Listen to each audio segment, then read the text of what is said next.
So this is going to be part 2 of the Puranjana history series. So in the early 1970s, we were in India and we had these programs called pandal programs. And the pandal is like a big tent, and we would rent a big field, a big open field, and have this tent assembled for us. And then they would make a big stage for us to come up, and we would do a big kirtan on the stage, and they usually had some kind of a big seat arranged for Prabhupada to sit on, and Prabhupada called us the dancing white elephants.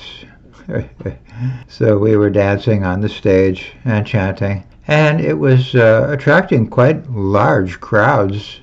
Thousands of people would come. Now, one thing we noticed was that many of the people in the crowd were females, ladies. And Prabhupada finally told us one day, unfortunately, in India, the women are the backbone of religion. The men do not have interest in religion, but the women, because they have a female nature, they want to surrender to a higher authority, and so naturally they have a more pious or religious concept of life. But one of the things that kept happening at these pandal festivals, we had like a narrow walkway that we would go up. First of all, the crowd would assemble, and then we would go up a walkway onto the stage. Well, as it turns out, the walkway was very narrow in the first editions of that pandal program, and so these little old ladies would all try to touch our feet as we walked up the walkway.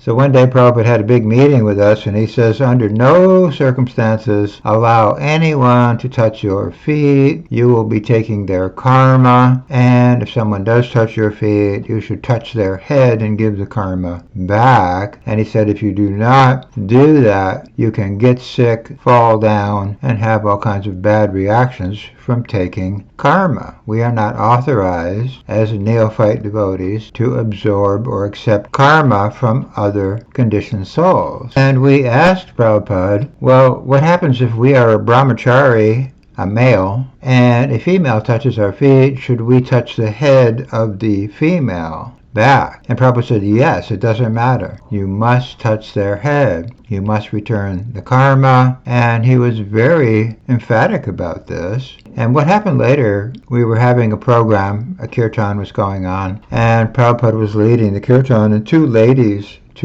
lady disciples of Prabhupada were coming up through the crowd to come up to the stage, and little old ladies were touching the feet of these two female ladies. And Prabhupada stopped the whole kirtan, and he said, I told you, do not let anyone touch your feet. So he was very, very strong on this point, that we, the neophytes, are not qualified to absorb sins. Now later on, this became a big issue. In ISKCON, we had the leaders, the GBC leaders, posing as gurus, and all kinds of people were touching their feet. And we said, this is not going to work. They're going to suffer. That was one of the things Prabhupada also told us. If you take karma, you will have to suffer. You not maybe will suffer, might suffer, you will have to suffer. It will be inevitable. So we have seen this over and over and over again in ISKCON. So many people thought they were eligible to have their feet touched. They could be Diksha Gurus, they could take karma, and they could absorb the sins of their followers. And this simply was not the order of Prabhupada. He never authorized any of this. And so I've got a lot of criticism from my godbrothers, and they say, oh, Puranjana, you're talking about taking sins like a broken record. What the heck is wrong with you? You keep talking about taking sins. Why are you bothering with this over and over again? Well, because Prabhupada bothered with this over and over again. And Prabhupada gave very clear, crystal clear instruction on this. You should not take sins. So, I don't know. I've been a broken record on this point because Prabhupada was very emphatic about it. And when I see this instruction being ignored, I'm very concerned right away, because it doesn't seem to be working out very well for all these people who are taking sin. It is very unfortunate then that ISKCON has simply tossed this instruction out and does not regard it at all. And I told Jayapataka and Jayatirtha, you guys can't take sins, and they just laughed at me. They thought that was hysterically funny. And then Jayatirtha has his head cut off because he's having an affair with a married female, so the karma caught up with him. Jayapataka had a stroke, and the karma is caught up with him. And when Gunagrahi was really suffering, he was wincing in pain, walking on crutches. He was actually going to his death in India, and he was leaving, I think, San Diego or somewhere, and he's on crutches, he's wincing in pain, and somebody comes up and touches his feet. Oh my God.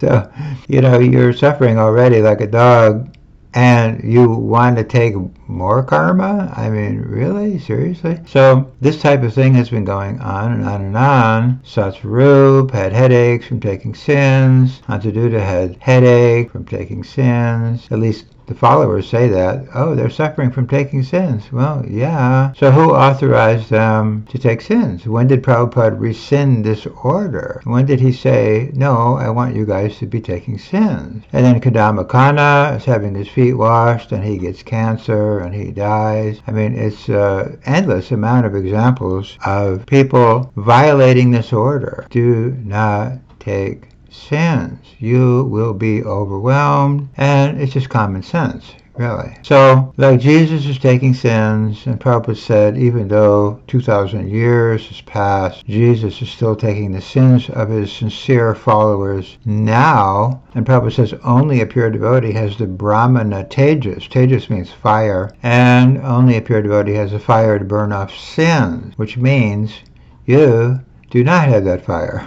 So the sins will stick to you, and they are. So when Jayatirtha passed me on a narrow hallway in 1984, I felt my life air is being sucked out, and I realized it is because he is surrounded by a big black ball of sins. And Satsvarup went to see a psychic, and the psychic said, stay back, sir, you are surrounded by a big black ball of dark energy. So, yes, he has a big black ball of sins around him. And the person who took Jayatirtha's life said he saw Jayatirtha's real form, which was a gargoyle covered with all kinds of little horrible demons all around him.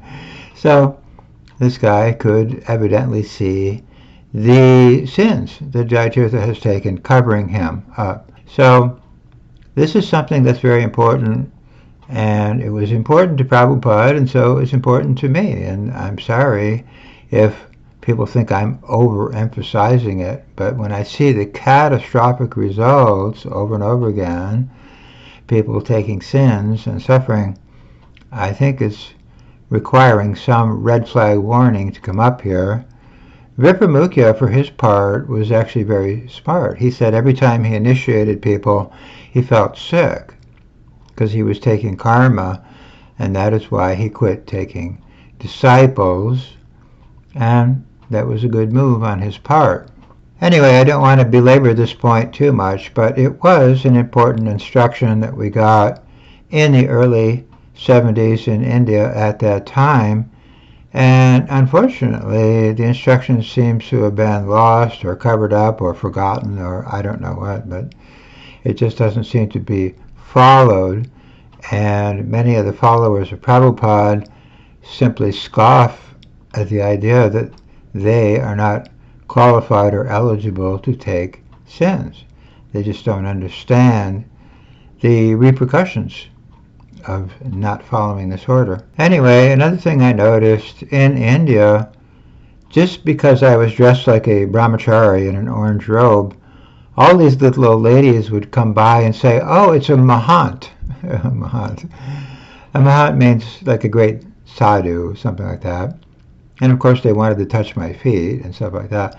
But I realized it would be very easy to fool a lot of people in India. If you wanted to just wear an orange robe, all kinds of people would think you're some kind of an advanced spiritual person. So it's very easy to cheat people in India that you are an advanced soul, a mahant, and all the rest of it. And I believe that's why the ISKCON leaders all gravitated to setting up camp in India later on, because it is very easy to pose oneself as a big spiritual authority in India, and a lot of innocent people will be sucked into thinking a not so advanced soul is a very advanced soul, or even an avatar. You could be Krishna's avatar, who knows. So it is unfortunate, but in India there's a very covered atmosphere where they just don't understand a lot of basic principles of spiritual life and Vedic ideals. So we were staying at this building for a while, the Akash Ganga building on Boulevard Desai Road in Bombay, and this movie producer named Deviant wanted to have us in a movie, and the movie was going to be called Hare Krishna Hare Ram. So we were all excited. Oh, this is great. We're going to make a movie about the Hare Krishna religion or something like that. So we went to his house and had a big kirtan there, and unbeknownst to us, he used us as part of the video, and then he put a bunch of hippies smoking pot in the same room. So it looked like we were with all these hippies, and he merged everything together in the film. So it looked like we, the Hare Krishnas, were part of the hippie pot-smoking culture, which we had rejected. So it was a very misleading thing. And so he had a song in the movie, Dam Ora Dam, Hare Krishna Hare Ram, smoke pot and chant Hare Krishna, something like that. So when we were walking along with Prabhupada, all these little kids would come up and go, Dam Ora Dam, Hare Krishna Hare Ram. They would make fun of us. And Prabhupada said, well, at least they're chanting Hare Krishna. But Prabhupada was very upset by this Devanand fellow, and he said his future is very dark for misusing Hare Krishna. So this was a big lesson for us. You cannot commercialize Hare Krishna or misuse Hare Krishna and cheat Krishna in some way or other by using his name for commercial purposes. It will not be approved of, and I believe Prabhupada is correct. This Devanand fellow will have a very dark future. But we should all keep that in mind. When Hare Krishna becomes commercialized, which I believe it is becoming by modern ISKCON standards, they have a lot of Hindus coming, and it's all about Hindu weddings and Hindu car blessings and all kinds of things like that. It's a business in the name of Hare Krishna, and this is not approved by Prabhupada. But anyway, this movie is still around. You can probably find it on YouTube or somewhere. Devanand. And, it shows the devotees at that time in India. So it's unfortunate, but somehow or other, Prabhupada said, yes, at least Hare Krishna is being chanted somehow or other. So there's maybe some kind of a benefit there. Now, when we were in India, a lot of us were getting very sick. We had dysentery and jaundice and malaria and every kind of thing you can think of. So it was quite a austere struggle for us. So a lot of devotees, including myself, have this notion before we go to India that India is some wonderful holy place. It's the land of Krishna and everything is going to be peaches and cream. But it just doesn't really turn out that way. So India is suffering in so many different ways, and it's hard to find clean water, and we were buying milk, and then we found out that the guy was putting chalk in the milk and water in the milk, so it looked like white milk, but it was chalk.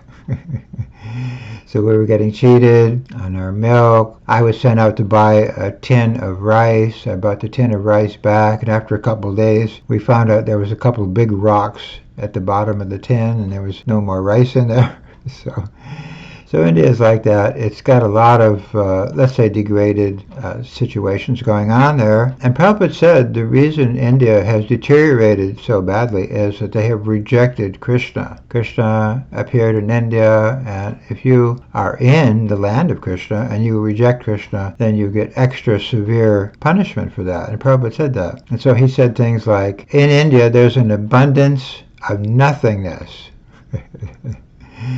He said things like, the Hindus are all hodgepodge. I preached for 40 years in India with no success because in India everybody already knows everything. So he had a, let's say, negative opinion of the Hindus in general, and he thought as a group overall they were pretty much like a hodgepodge religion. And some man came to meet us, and Prabhupada said, and who do you worship? Which deity do you worship? He asked this man, and the man said, I worship the God only. And Prabhupada was very upset. He says, what God? Which God?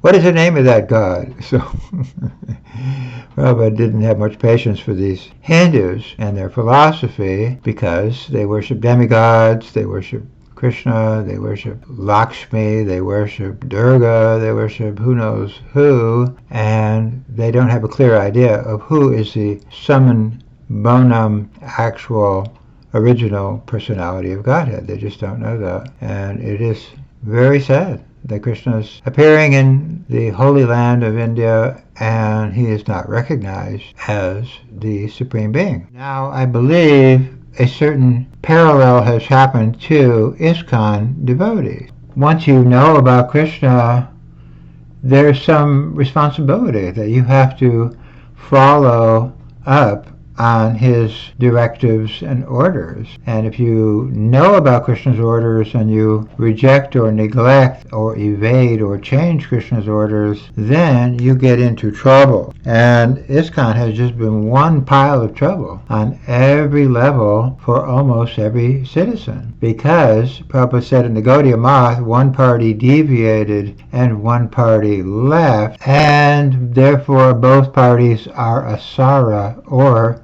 useless. So both parties suffered, because you can't just abandon ship and let your guru's mission fall into disrepair and disrepute and bankruptcy and all the rest of it.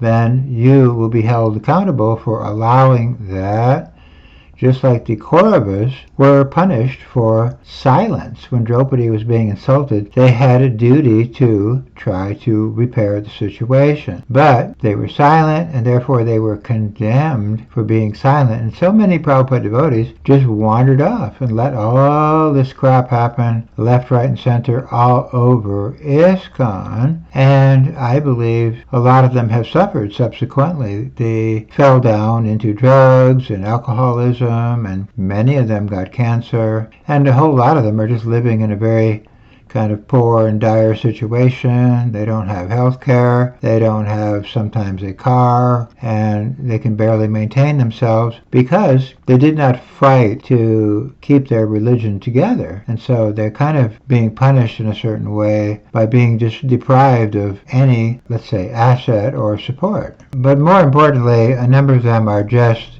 psychologically fried. I hear that a lot. Well, I'm fried, Prabhu. I don't want to discuss all that, Prabhu. I'm fried. I'm fried. And yes, you fried yourself because you didn't, take up the Bhagavad Gita duty to defend your religion.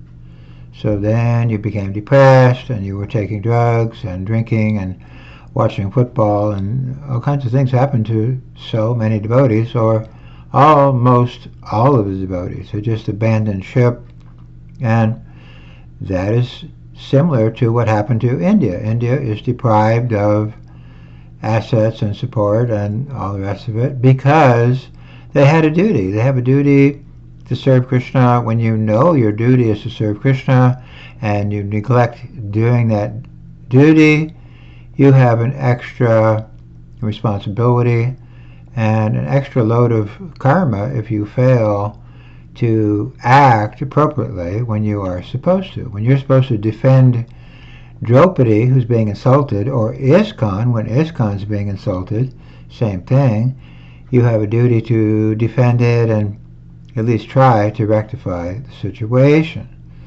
So that has not happened, and I believe that's very unfortunate for those individuals and for the society. And when I talk to the mundane people, they say, wait a minute, there was probably 2,000 cases of molesting and almost 0 cases were ever reported to the police. That means the parents knew, and the parents didn't report it because the parents didn't want to make waves and cause a battle and, cause problems for themselves. They were trying to just look after themselves and not make waves and keep their little social beach program going and all the rest of it at the expense of their own children. Never mind the expense of ISKCON and everything else. So we have a duty to defend other devotees, especially the women, children, and vulnerable people in ISKCON. They just simply were not defended. So a mundane media person asked me, why is it that all you Bhagavad Gita warriors are not defending women, children, and vulnerable individuals? You all read the Bhagavad Gita, but you don't follow the Bhagavad Gita. So that's a point that Prabhupada was making. You know about Krishna, you know about Bhagavad Gita, you're not following it, and so India is being punished, and so will anyone else who does the same thing. It's not going to end well. It's just like a lawyer who robs a bank. He knows the law. He can't just say, I didn't know the law. So these are important points, and I think a lot of devotees have just let this fly by without ever discriminating and investigating what has been this problem going on in ISKCON. Why has ISKCON deteriorated to such a horrific, bankrupted and wiped out and discredited state? Because you allowed that. You sat back and allowed Draupadi to be insulted. So you are culpable. So I believe that, and in fact I see that happening. A lot of the people who were thinking, I'm going to get away with being silent, they ended up having problems, and often major problems, and often fatal problems. Fatal ailments, fatal addictions, and so on and so forth. So it is just not easy to know about Krishna and then just make pretend you don't know about Krishna. It's not very good. And India is an example, and ISKCON is an example. We have a duty to at least try to serve Krishna and defend Krishna's mission. So that is a very important point. I believe many devotees just do not understand. They think they're getting away with things. So many times devotees told me, oh, Puranjana, you're going to be stressing out. I'm going to outlive you. You're just going to die of stress. Well, they're dead. They're dead, a lot of them, or most of them. So it didn't work out the way they thought it was going to work out. There's no easy situation here with Krishna. So to put this in simple terms, a child who is stealing a candy out of a store will not get the same punishment as a policeman who is stealing a candy out of the store. The policeman has a higher obligation and responsibility to follow the law, and so do the devotees of Krishna. They just don't seem to understand this principle that you're going to get more trouble if you know the law and you don't follow the law. And it's, like I say, a critical point that many devotees do not grasp. Now, one of the things about India that was the saving grace of being in India, I think, was we had some really rocking out kirtans. They were just wonderful kirtans. And Prabhupada would sometimes play kartals, or he would bang on a gong or something like that, and he would be chanting along with us. And so these were very memorable things for me. Now, one of these kirtans in India, I actually had an amazing spiritual experience where I was leaving my body. I had an out-of-body experience.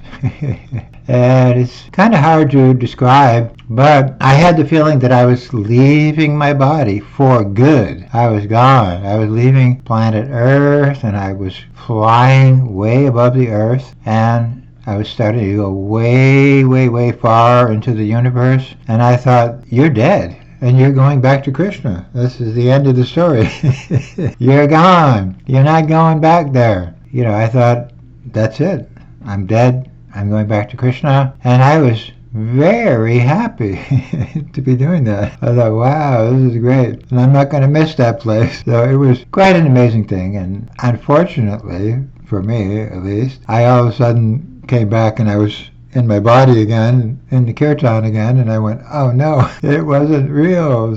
But I believe Krishna wanted me to have that experience so that I would feel some relief. Whenever I'm in distress in the world, I keep remembering that event. It was something that Krishna wanted me to experience just at one time so that I would have like an anchor in my consciousness. Whatever happens here is temporary, and you are not really a part of this planet on any kind of a permanent basis. In any case, Prabhupada was always struggling with our group, trying to keep everything in line, trying to keep us from drifting off into the Gaudiya Math or the Babajis or the Sahajas or one of the relatives of Bhakti Siddhanta. He had a brother, and this brother was a Sahaja, according to Prabhupada. He believed that we should be giving out Siddha Deha initiation to people, which is you get your spiritual body identity. So you become a gopi or a peacock or a flute or a pair of shoes by the order of the Guru. The Guru gives you this Siddha, which means perfection, and Deha, which means body. So this was identified by Prabhupada as the Sahaja ideal, because yes, we all have a spiritual body, and maybe it's a gopi, maybe it's a flute, maybe it's a peacock, it could be all kinds of things, or it could be something that we will become, that we weren't previously, but it will be a pure existence of some type. Anyway, so this devotee named Rishi Kumar, he went over to Prabhupada's guru's brother named Lalit Prasad, and he got a Siddha Deha of being a peacock. So he came back to our camp telling all of us that he had become a peacock, and so we were all going around going, caw, caw, caw, I'm a peacock. So, we made fun of the poor guy. But Prabhupada was very upset by this, and he gave an order, don't ever visit Lalit Prasad. He holds a grudge against my Guru Maharaj. So there's many, many highly refined points that Prabhupada was trying to make in a very short time, but obviously a lot of us just didn't absorb everything, and so after he left, a number of devotees got involved with this Siddha Deha Babaji program, and it was also going on in Bengal at the time. So Prabhupada was very clear about this. It's premature. It's premature for us neophytes to assume that we have a spiritual body already. And then this Rishi Kumar guy had some kind of problems, let's say, maintaining the standards. So clearly he was not already a resident of Krishna Loka. So that was going on, and a devotee went to the Gaudiya Math and brought some Gaudiya Math books back and was telling Prabhupada, oh look, I've got this book and that book, and you haven't made these books yet. And Prabhupada actually started crying, and he says, it's very offensive to read another book made by another guru. You should read only my book. Even if I have only one book, you should read that one book, and that's it. That's the way you have a relationship with your guru. So needless to say, after Prabhupada left, the floodgates opened, and people were reading all kinds of things from Gaudiya Math people, Narayan Maharaj people, and the Babajis, and all kinds of different things. So Prabhupada was always trying to stop the flood from happening, and it just kept going on and on and on. And the floodgates really opened after he left, when all kinds of influences began to filter into the ISKCON society from the missions and societies that Prabhupada had previously told us to avoid these things, because it will cause deterioration and problems, and it has. So I think we've covered sufficient ground for round 2 of this history. I just wanted to add one point, which is very important. Right now, the books of Narayan Maharaj and Sridhar Maharaj and Shiva Ram Swami and Bhakti Vikas Swami and all kinds of other Swamis are widely available all over the place. But the leaders of ISKCON are suing our people in India for printing Prabhupada's book. So this is what the state of ISKCON has come to. It is forbidden to print the books of Prabhupada. This is actually a factual situation that has been going on for some time now. So all kinds of books are available. If you want Babaji books or Gaudiya Math books or Sahaja books, you're welcome to get those and find those. If you want Prabhupada's books, that is becoming a rare commodity right now in the ISKCON society. And I have to say, it is everyone's fault that this happened. Everybody just allowed this to happen. They were by omission or commission responsible for creating this situation. And this is something Prabhupada always dreaded, that my books will not be printed and published. And he said that in 1976, if I'm gone, you will not print my Chaitanya Charitamritas. And they said, oh no, Prabhupada, we will print them. He says, no, you won't. I want them printed now while I'm alive. So we're seeing why he had these cautionary instructions. When I'm gone, my books won't be printed. He said that, and unfortunately, it has come to pass, and even more unfortunately, all kinds of bogus books are widely available instead, and they are being circulated instead. Anyway, this is just another step in the history of things, and I hope everyone enjoyed it and benefited from it. Hari Bol.